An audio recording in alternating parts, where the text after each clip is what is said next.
Hello and welcome to another teaching from 119 Ministries. Our ministry believes that the whole Bible is true and directly applicable to our lives today. If you would like to know more about what we believe and teach, please visit us at testeverything.net. We hope that you enjoy studying and testing the following teaching.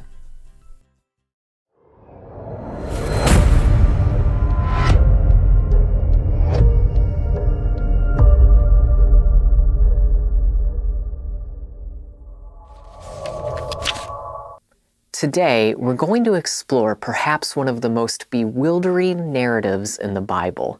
It's found in Genesis 9:20 through 27. Here's a summary of the passage. After the great flood, Noah drank wine produced from a vineyard he planted, got drunk, and laid naked in his tent. Noah's son Ham saw the nakedness of his father and told his two brothers outside. Cham and Japheth covered their father's nakedness and did not look upon his nakedness. When Noah woke up and saw what Ham had done to him, he cursed Ham's son Canaan and blessed Cham and Japheth. This passage has perplexed interpreters for generations and has resulted in a range of theories regarding the nature of Ham's sin. What exactly did Ham do that was so abhorrent that it warranted a curse, not upon himself, but upon his son Canaan? The three most popular theories are as follows. Number 1, Ham saw his father naked. Number 2, Ham castrated Noah. Number 3, Ham sexually abused Noah. Let's go through each of these options. Number 1, Ham saw his father naked. This position simply takes the text for what it says. As scholars John Bergsma and Scott Hahn explain, the strength of this position is its conservatism. It refuses to see anything in the text that is not explicit. However, there are problems with this explanation. First, there's no evidence in any ancient literature, biblical or otherwise, indicating that merely seeing a parent's naked body was some grave sin. Second, the punishment seems excessive and doesn't fit the crime. Was Noah just really insecure about his nakedness, enough to curse his grandson? That seems unlikely, as Bergsma and Hahn go on to explain.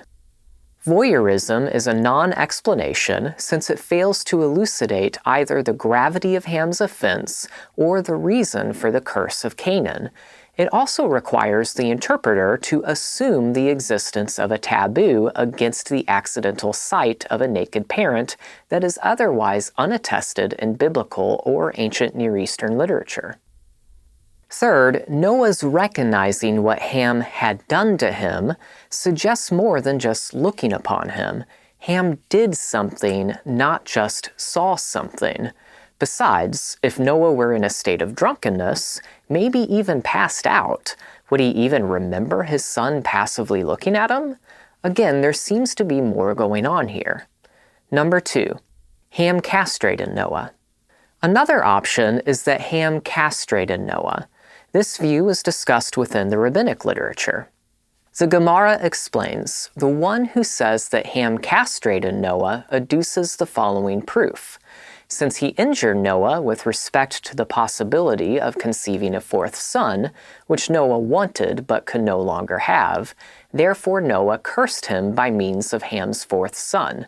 Ham's sons were Cush, Mizraim, Put, and Canaan, and of all these it was Canaan whom Noah cursed. So, according to this view, Ham castrated his father Noah, resulting in Noah not being able to have a fourth son. Thus, Noah cursed Ham's fourth son. The problem with this view is that there is simply nothing in the text itself that would suggest castration. Moreover, one must assume that Noah even wanted a fourth son, but nowhere does the text actually say that. Therefore, this view seems contrived to say the least. Number 3, Ham sexually abused Noah. Another popular view is that Ham took advantage of his father sexually. The strength of this position is that the phrase, to see nakedness, is an idiom for sex. Ham saw the nakedness of his father, that is, he engaged in sexual activity with him. We see this idiom in Leviticus 20. Leviticus 20:17. If a man takes his sister, a daughter of his father or a daughter of his mother, and sees her nakedness, and she sees his nakedness, it is a disgrace, and they shall be cut off in the sight of the children of their people. He has uncovered his sister's nakedness, and he shall bear his iniquity. Here we see the phrase to see nakedness being equated with to uncover nakedness.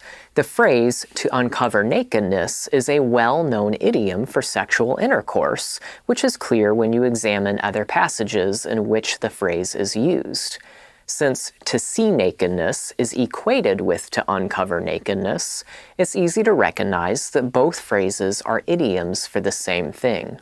Additionally, there are perhaps some sexual undertones suggested in the text. Wine, for example, is frequently associated with sexuality in the scriptures.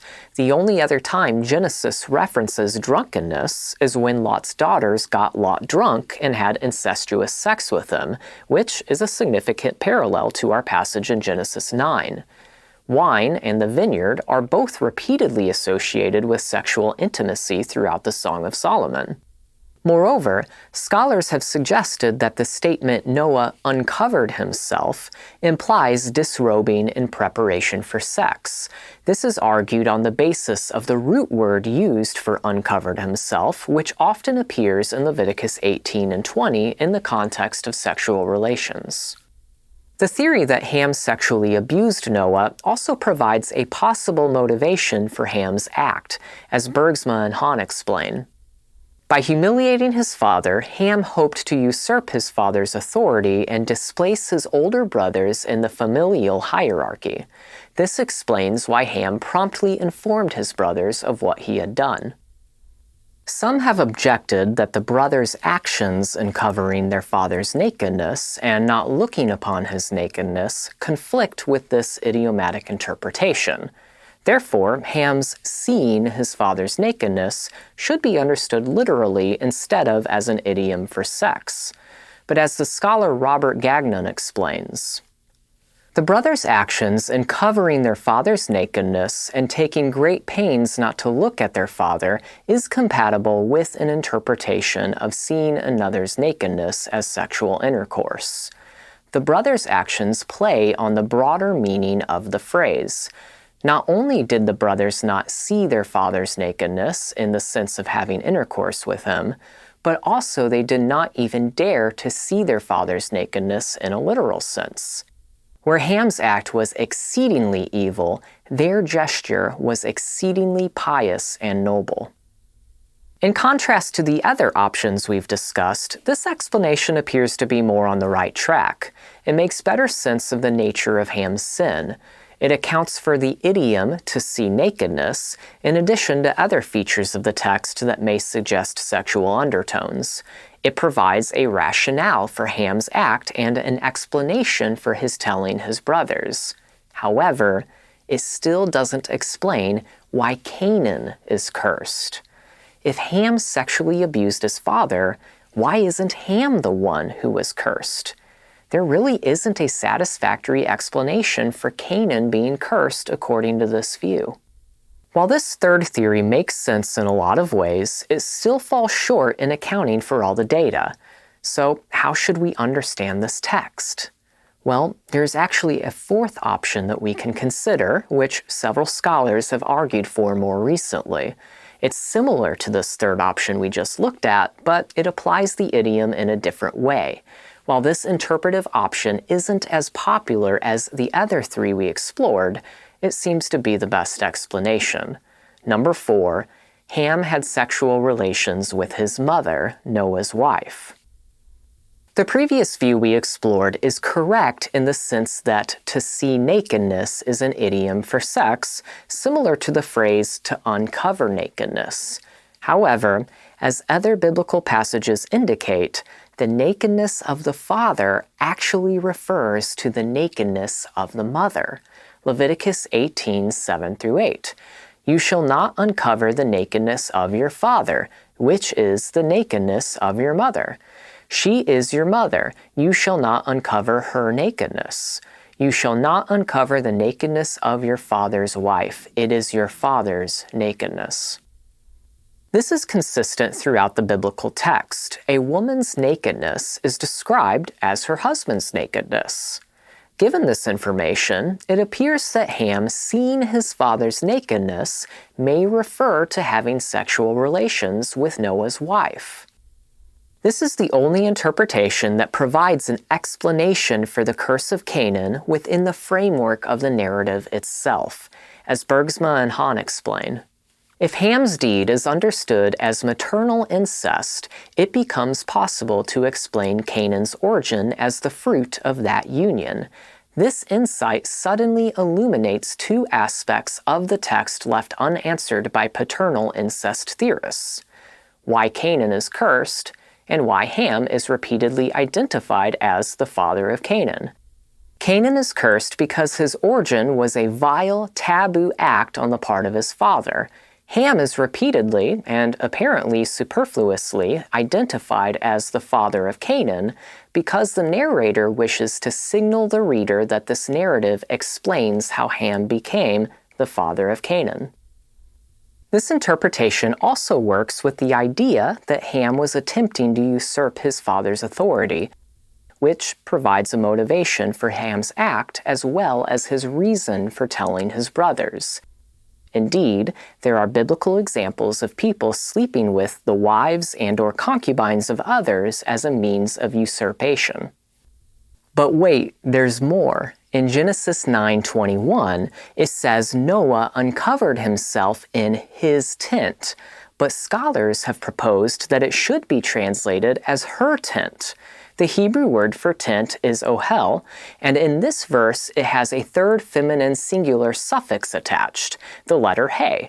This indicates that it should read her tent. We see the same thing in Genesis 24:67. Isaac brings Rebekah into his mother's tent. Literally it says, into her tent, the tent of Sarah, his mother. You have the same word with the same third feminine singular suffix on the noun, and in Genesis 24:67, it's clear that it's a woman's tent. So in Genesis 9:21, Noah enters his wife's tent. Ham later enters her tent too.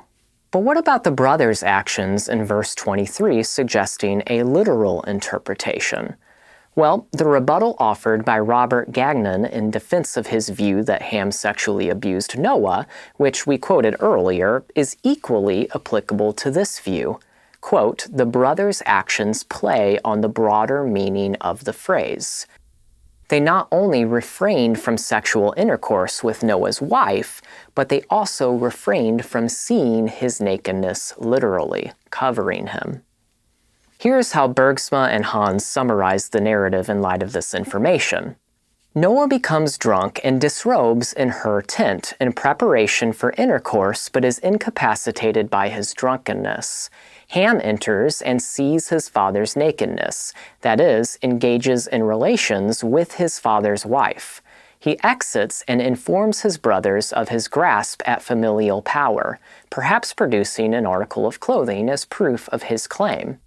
The brothers, in turn, act with excessive filial deference and piety in returning the garment to their humiliated father, avoiding not only the figurative scene of the father's nakedness, i.e. maternal incest, but the literal as well. In the aftermath of the event, Noah curses the product of Ham's illicit union, namely Canaan, and blesses Shem and Japheth for their piety. In conclusion, the fourth option we've discussed, which is that Ham's sin was sexual relations with Noah's wife, appears to best account for all the data.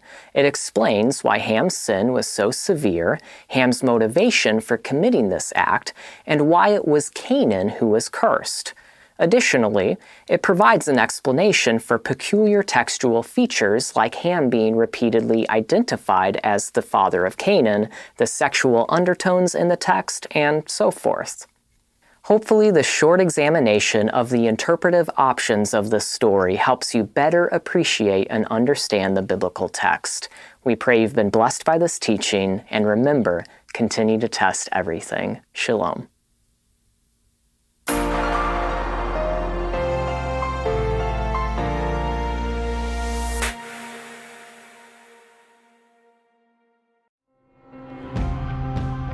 It is because of you, our generous supporters, who make it possible to offer these high-quality teachings completely free of charge. If you feel led to support 119 Ministries so that we can continue this effort, please visit testeverything.net and click on the Support 119 tab. Learn how you can partner with us to take the whole Word of God to the nations.